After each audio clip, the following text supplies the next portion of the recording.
Zoti është më i buti në mirësinë e tij.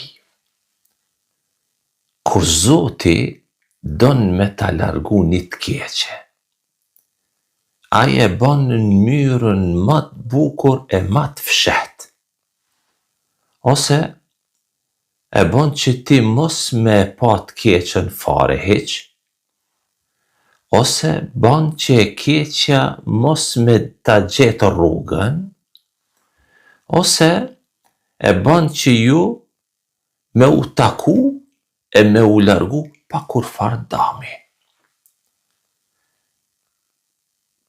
A ke ndonjë dëshirë që doket e pamundshme, e paarritshme, e kurse ndërmjet te edhe asaj dëshire është një mal i madh e pengesa të mëdha?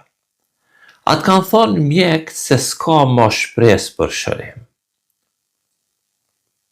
A ndihesh i lodhun e i lodhun, i dëshprum, pse gjithçka çka bën e çka mundohesh nuk mundesh me arrit.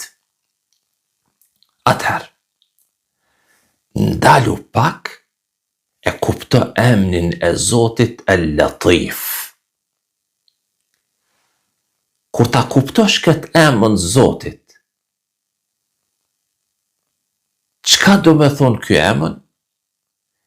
Ke me pa se në këtë jetë s'ka kur gjo që është e pamundën. Se Zoti mundet mbi çdo send.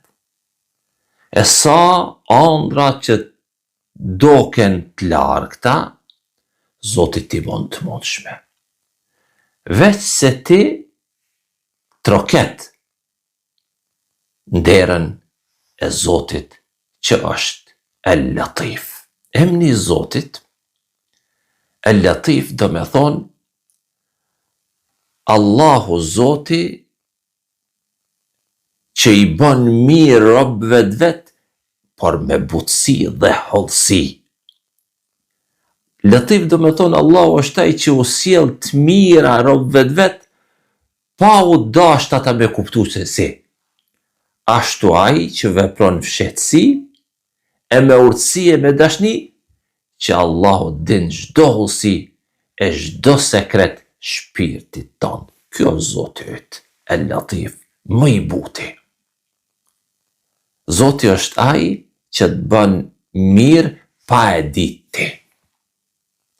Të sjell furnizim e zgjidhje prej ka se pret ti hiç.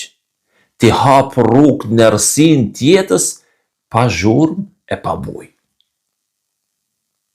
Zoti jot dhuron t'jep pa të trondit, përgadit zemrën me prit të mirën dhuntin që të vi si bekim e mirësi.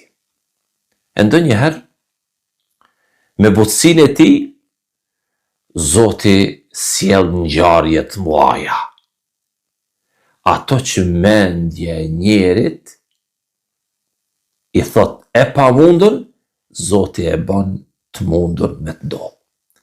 Pa pritmas, përballë teje ndodh diçka që duket si mrekulli.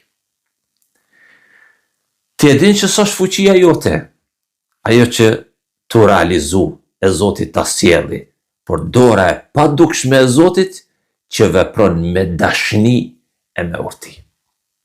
Atëherë, me shpirt mbushën e me syt ka qielli, thuj me shpirt e me loçk të zemrës, Allahu latifum bi ibadi, Zoti është i butë e i mirë me robët e vet.